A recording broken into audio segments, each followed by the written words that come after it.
Start with a brief introduction. I'm Dr. Silvia Pastorino from the London School of Hygiene and Tropical Medicine. And I'm going to talk, yesterday I did a talk about sustainable policy for public food procurement. And today I'm going to wear my other hat, which is as a lead from the Planet-Friendly School Meal Program from the Research Consortium for School Health and Nutrition. Today I'm going to talk about the idea of planet-friendly school meal and how this can be leveraged for the health and the environment. To give you a bit of a background of how school meal became more of a political issue, is something that is increasingly recognized by a lot of countries, something that can be used for multiple actions. In 2021, the School Meal Coalition was created. This is a coalition of different governments that, with the aim of extending and improving the school meal program. This was especially recognized the importance of school meal after COVID, when a lot of schools closed and they realized how much school meals were a support system in many countries. For many kids, that would actually be the only meal of the day, and it could be the only maybe healthy meal of the day. And now more than 105 countries are part of this coalition. The coalition also have this evidence-based research stream, which is where I work for, and I lead the Planet-Friendly Diets. I co-lead with my colleague Jacqueline Kungu from Kenya.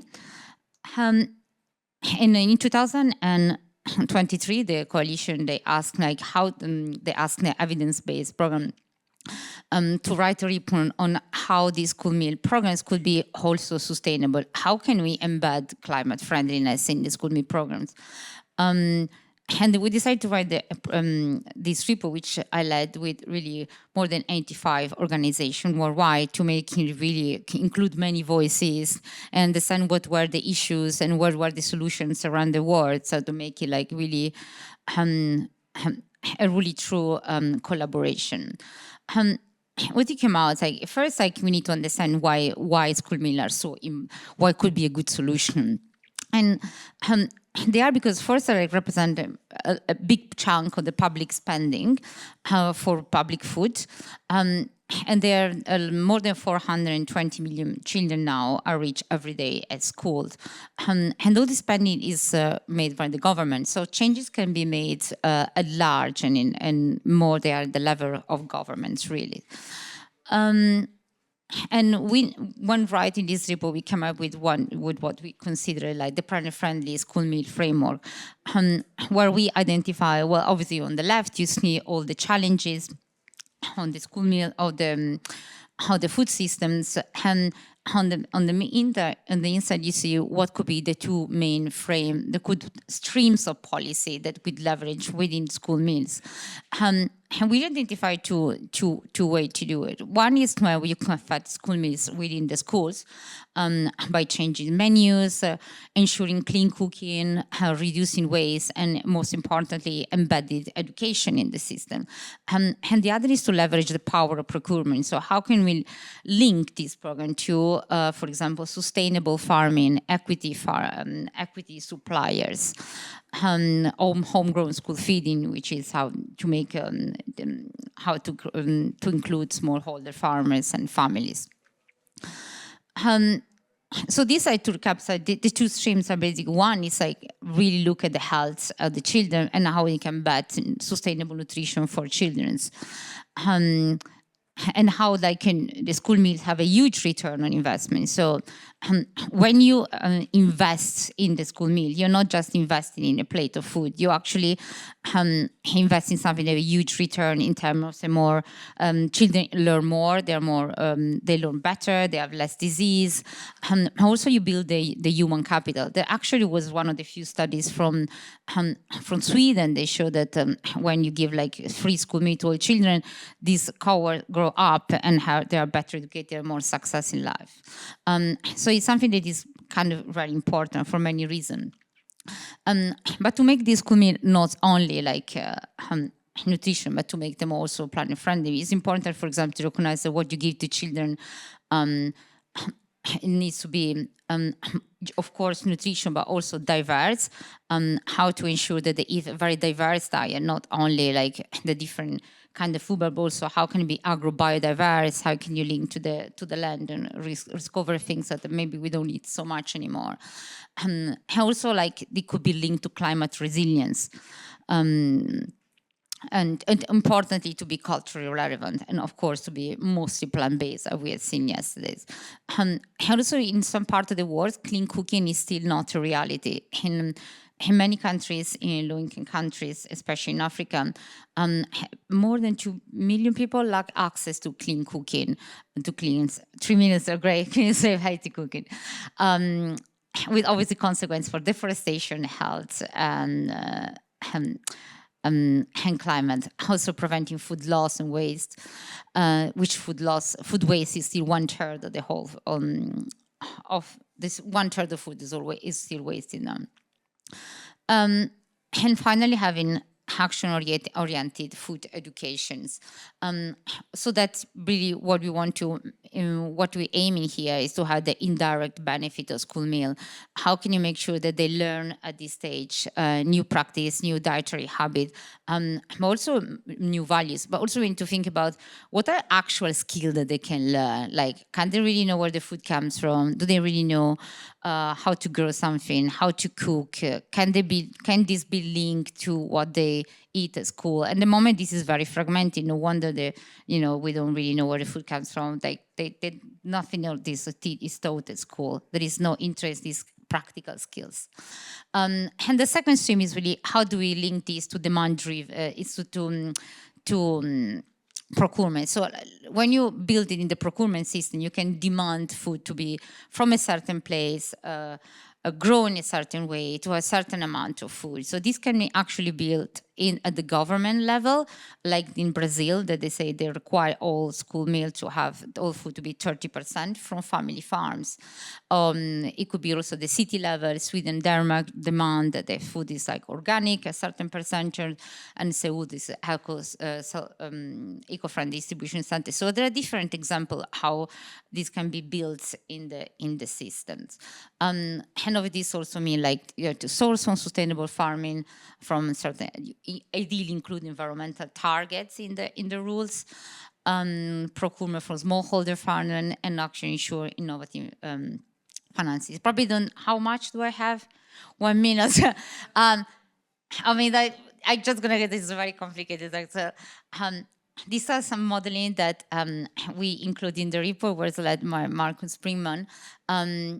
And we just published in the Lancet Planetary Health, and it show what could be the potential benefit for children if they were eating like a flexitarian diet compared to what the standard. Imagine if they grew up, like this is like the reduction in number of deaths in the cohort. And this would be like the decrease in the change in environmental impact. So you have substantial benefit if you have like flexitarian, even like flexitarian, which would mean like maybe reducing meat by 20-30%, increasing fibers and fruit and veggies, something we know is good for health and the environment. So it's kind of like a win-win situation, right? It's more like if we really believed in that, and now if we want to put the money where we know there's going to be the greatest win. And finally, we are building tools to model the planet-friendly school meal strategies as part of an ongoing project I'm working on. And we are working on.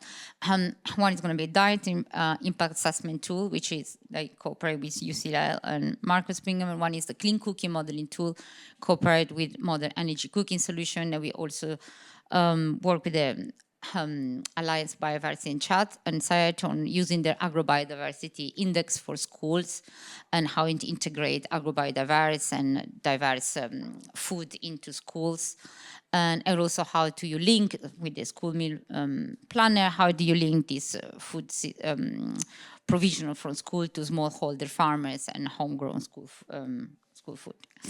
And yeah, and this is like, if you want to know a little bit more about the School Meal Coalition and the Research of School Health and Nutrition, you can have a sort of academy, you can join it and hear more about what we do and listen to the webinars and be part of the system.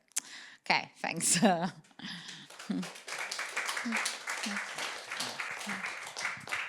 Thank you so much. So there'll be questions after both of the two speakers, so we're doing a combined questions there. So next I'd like to introduce Simon Danjiki, I hope Danjiki, my apologies, from solid fuel cooking stoves to solar cookers, reducing air pollution and improving health of persons with disabilities in rural areas of Ghana. Following on really nicely there. Yes, thank you very much and good afternoon. Simon is my name and I teach at the Kwame Nkrumah University of Science and Technology. This it's a co-production between myself, Marco, and then Irenaeus. In the last 2 days, we've been talking a lot about climate change, but missing in our discussion has been a focus on people with disability.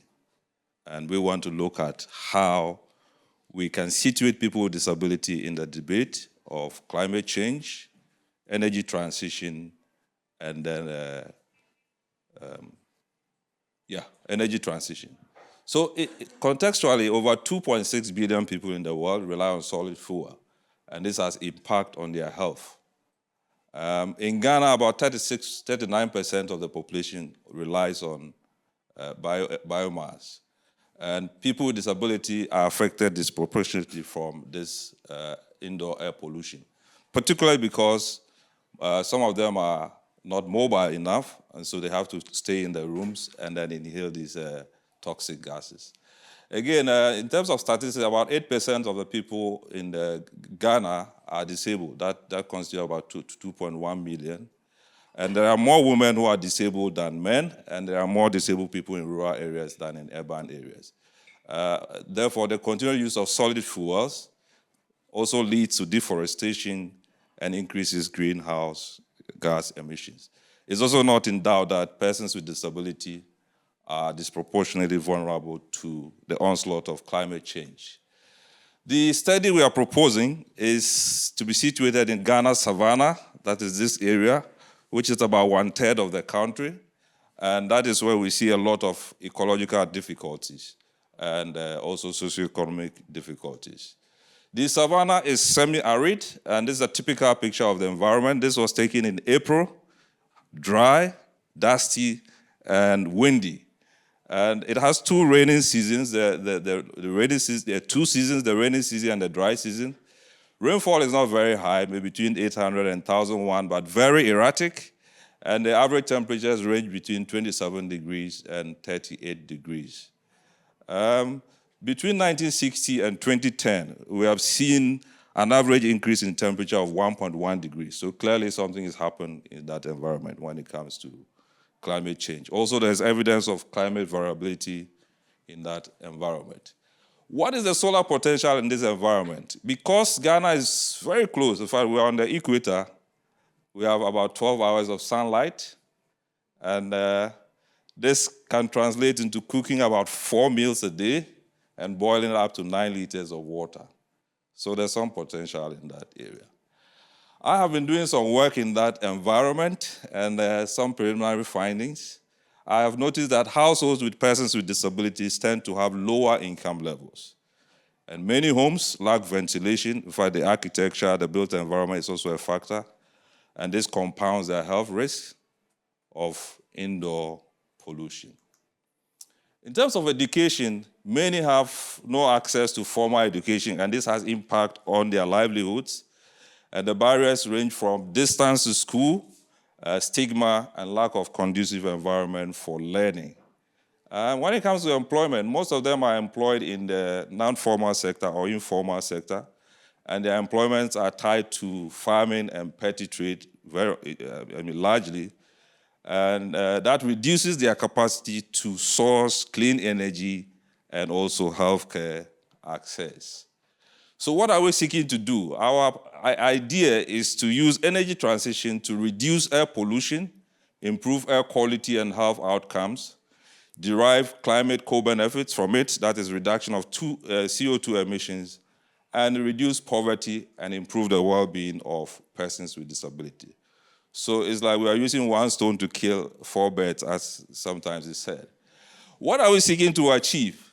To implement a sustainable cooking solution by replacing charcoal and fuel wood with solar cookers in the rural areas. We're also interested in measuring the rates of adoption and reduction in carbon emissions achieved through this adoption. And then we also want to assess the health and well-being impacts of replacing these solid fuels. How is it impacting on their health? And then also to see how we can scale up this in other environments. So the results of what we do may point towards scalability. And also to generate evidence-based recommendations and also conduct some physiological related studies for the scaling up. There are 4 distinct stages that we think we can do this, and we're anticipating a 3-year or more period. The first phase is the project design and community engagement. As you know, it's very important to engage stakeholders, and then we'll develop a needs assessment. And the key milestone there is to have a baseline survey to understand what exists so that we can measure that against results when we are done. Phase 2 will be the introduction of the solar cookers to the members of the community, the disabled people.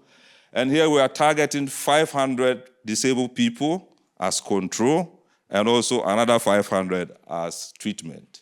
So in all, there will be about 1,000. In the end, at this stage, we are looking at 500 solar cookers distributed and training them how to use it so that we can follow up.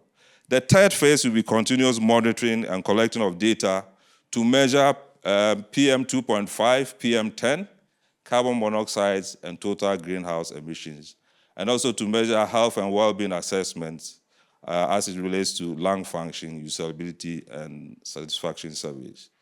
And this will be midterm data on emissions and health impacts. Then finally, we'll look at data analysis, reporting, and closing, which is to sum up and to find out exactly how important or how our project has impacted on the lives of persons with disability. How does this impact on the environment and so on? Yeah. So, and how does it align with the SDGs? Environmentally, we will seek to reduce emissions, reduce greenhouse gases, and so on. It also has health implications. We will also seek to improve the health of persons with disability and enhance their overall well-being.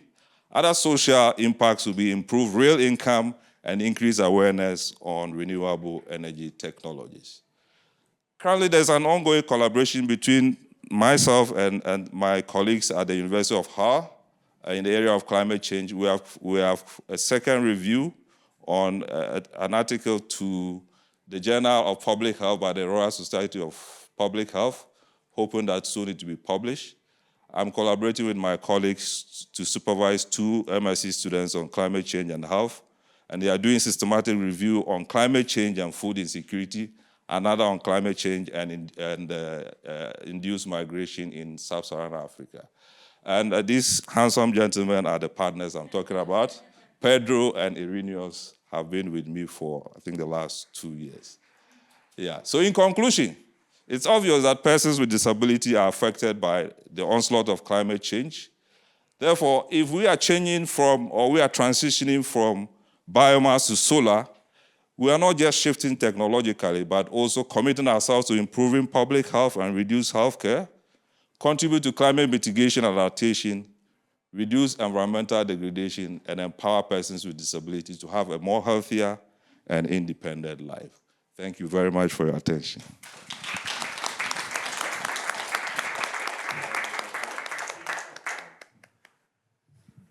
Thank you very much. So we now have a 10 to 15 minute time for questions from the floor and a wider discussion. We have a roving mic for both of our 2 panelists. We also, I think, have a third mic up here so they can share, or we've got another mic which you 2 can have mics to actually respond. With that in mind, there are no questions yet in the app. If people would like to ask questions, please do raise your hand. If you're online, please do add questions to the app and I will speak them for you in the room. There is already 1 question at the back. I've also got some other questions I've lined up. There's another question down here. My gosh, there's 4 questions already. Would you both like to come and stand at the front in a slightly school assembly-like manner? Both of you here, please. So you've got a mic. Here you go. And I relinquish the power to you both. So. Yeah, I thought they're both brilliant proposals. I just wanted to have a question on the second one, which is about financing this, because I'm just thinking about, you do a sort of one either pays as you go to buy charcoal or you collect it yourself. So are you thinking about financing whether people can sort of loan these, and when they break down, who's going to fix them? and so it's some system that makes it feel the same in terms of the expense in your livelihood. And it's sort of a risk reduction as well, that you don't have the risk of buying something up front, then it breaking tomorrow and it becoming a sort of expensive tea tray. Yeah, I think it's a valid point, but we have inbuilt, I mean, this is a very abridged version, inbuilt mechanism for technical support. I mentioned that there'll be some training, and that part will help them. I mean, basic maintenance and servicing of the equipment. And there are grades of the equipment also, so we'll look out for the best, and there'll be that support between us and the group. So we're hoping that we'll be able to minimize as much as possible breakdowns and some of these challenges. Thank you. Thank you so much. Very interesting presentations and very innovative. I have one question each. So a question for Silvia is more of a pragmatic one. Obviously, you know, the modeling and the analysis and the research are very solid, and that's I think everyone agrees. But then why do we still see, not just talking about the global south, but also the global north, why do we still see, for example, cinnamon rolls being served for breakfast in US schools, or, I don't know, sausage and chips being served in the US, and even Italy, which is a little bit better than other countries, but still, like, the meals that we get served in school, that I got served at school, were horrible. And the modeling tools exist for making meals sustainable, healthy, and also not expensive. So what's going wrong? What's broken? And perhaps I can ask the second question. And second question is, this is a wonderful initiative, and especially because it's bottom up, really working with the communities. But how do we scale this? 500 cooking instruments is, you know, a small number. How do we bring this to scale? What do you need? Yeah, okay. Oh, do I start? Okay. Yeah, I know, I agree. And I think one of the key problems is that there has been little recognition of the importance of food, really, at this age. Like, a lot of the nutrition programs that are about children, they usually are in the first 1,000 years of life, and that's where all the investment is being in the healthy life. And then they go afterwards, like maybe like weight management. The problem in school, that's always, at least we talk about modern schools here, like, I don't know, from the last 150 years. The always in education is something that the main aim to get people to go out and work. And food is a byproduct. And if it's something that you deal with food education at home, they don't even think about it. And obviously, it's the last in their priority, that the school has already strapped for cash. The whole system, and also, like, when they try sometimes to make changes, maybe when people like complain, I mean, some parents even complain, like, you know, fatty food and things like that. So is in the system, to be honest, is the society, is, like, you can see, like, most society cannot even eat healthy, then no wonder also children cannot eat healthy. We don't prioritize it as a society, the fact that we allow an environment where unhealthy food is prioritized and subsidized. It's like the whole society is, in a way, don't believe in that. But there are some very few good examples when you see, like Sweden, for example, they really put an effort in making sure that, no, we see the case of Denmark yesterday. So when the leaders are there, and then you're right, like, we know kind of how to do it. There is a lot of knowledge around the world, a lot of traditional knowledge as well. It's more putting the vision, the money, and because believing that this is something important. And I think at the moment also is not even part of the education system, even learning about food, nutrition, or how the interlinkage between the food systems and climate is absolutely not part of the school system. Maybe a little bit in secondary school, but not so much. Okay, our plan for scalability. Our plan is to work with persons with disabilities, their organizations, universities, and other stakeholders to see how we can locally produce the solar equipment. And we are thinking that persons with disabilities should be involved so that can economically empower them also. And also to pick lessons from this first level as basis upon which we would then migrate to a bigger scale. So that's our plan. Yeah. Hands at the back. Yeah, do you want to go? Sure. So I had questions to the both of you. So for Silvia, I understand that schools are an important institution to influence dietary change, but how do you bridge the gap in motivations? Because caterers, of course, want to maximize profits, and children and parents, of course, prioritize health. So how do you bridge that gap? Yeah, I guess because it always has been like that so far. All after the time the school want and the caterers and the school has strive for cash, and then after want to maximize profit. So the best way is that you put that into the requirement. So if you require that to be in a certain way, then the caterers will have to deliver that. And we are seeing good example. Like I know that even in England, I think some big caterers are working a little bit better to implement that, where the school require for that. So if there is a will, actually the caterer will come. We always think, oh, that's like maximize profit, but there are examples where if you make planet-friendly meals that often prioritize plant-based food, or if you build well the catering structure, or maybe like you ensure big quantity for a certain producer, you can make it viable economically, but there has to be a requirement. A lot of the time people think like, oh, we're just too difficult, I'm not going to change the status quo. But if there is a requirement from the beginning, if you start saying, well, okay, this has to be done, people will find a way. There is a way. There are a lot of ways to do it. But I agree that we shouldn't put then like economic like at the first number one. Even like with little money, actually you can achieve a lot. And I think there are studies that show that you can do that without increasing cost. For example, you could even decrease food waste, and that's another way to decrease cost in school. A lot of time, a lot of food is wasted because it's not properly managed. Okay. So Simon, you're proposing a change in technology, right?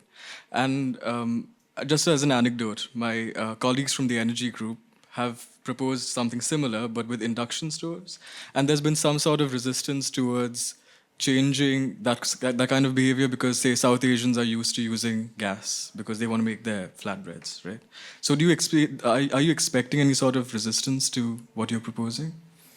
Yes, but not. I don't anticipate a large scale. And if you look at one of my slides, we talked about education and training. So that is to prepare the grounds for the launch. We anticipate that this may happen, and that's our solution. That's how we want to cure it. It's often complicated to assume that you can just deploy something to an environment. You need some local work. You need to prepare the minds of people.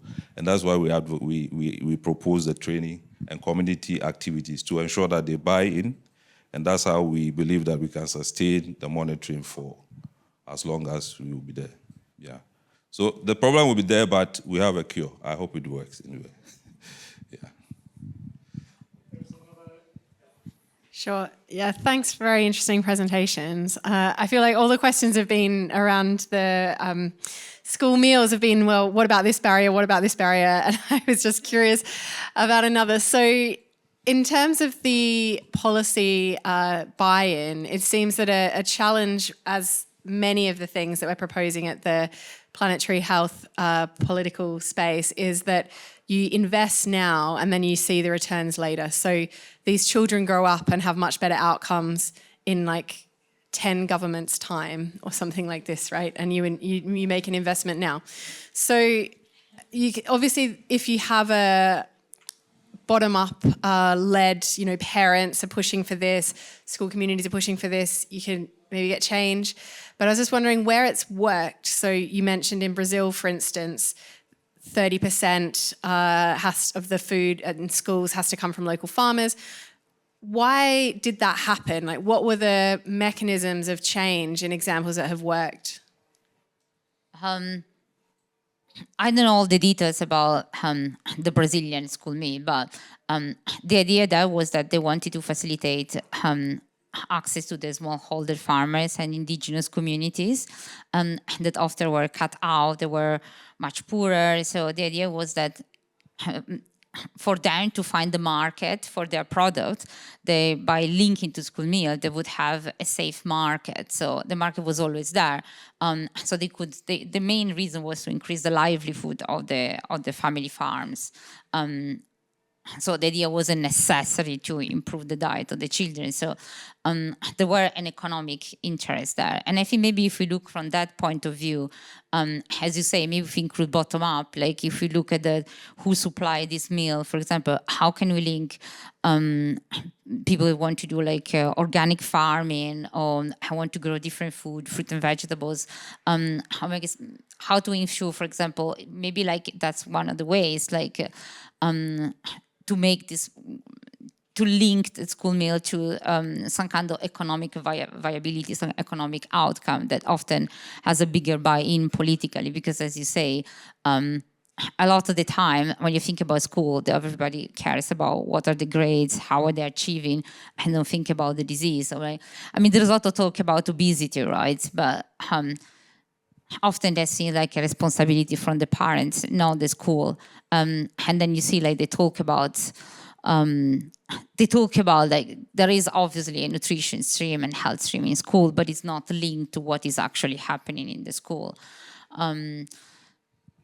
Yeah, it's not that easy. I think if anything, you're probably right. That is one of the biggest strain is the political will, because it's too short term, and this is like we are talking about short, medium term goals.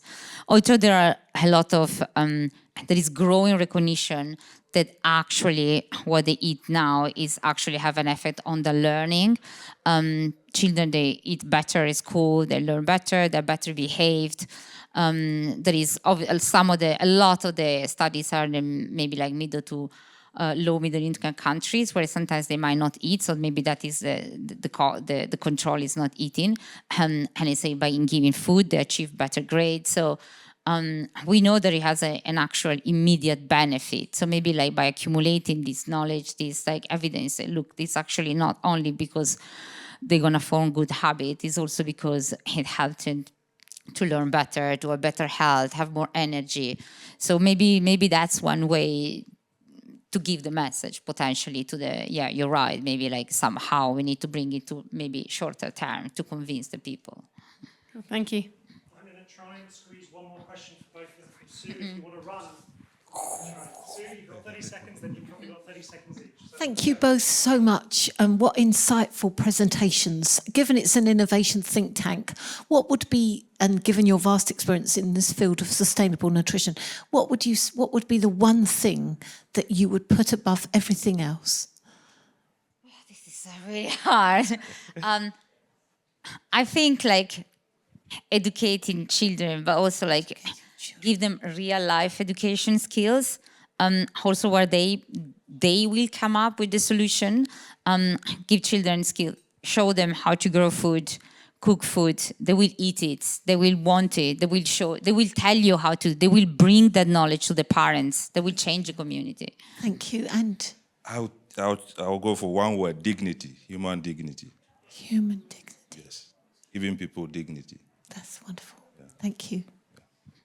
they asked me to keep this session to time. I'm going to keep it to time with an iron fist so we can run to the workshops. Can you please give a wide round of applause to both of our innovation think tank specialists?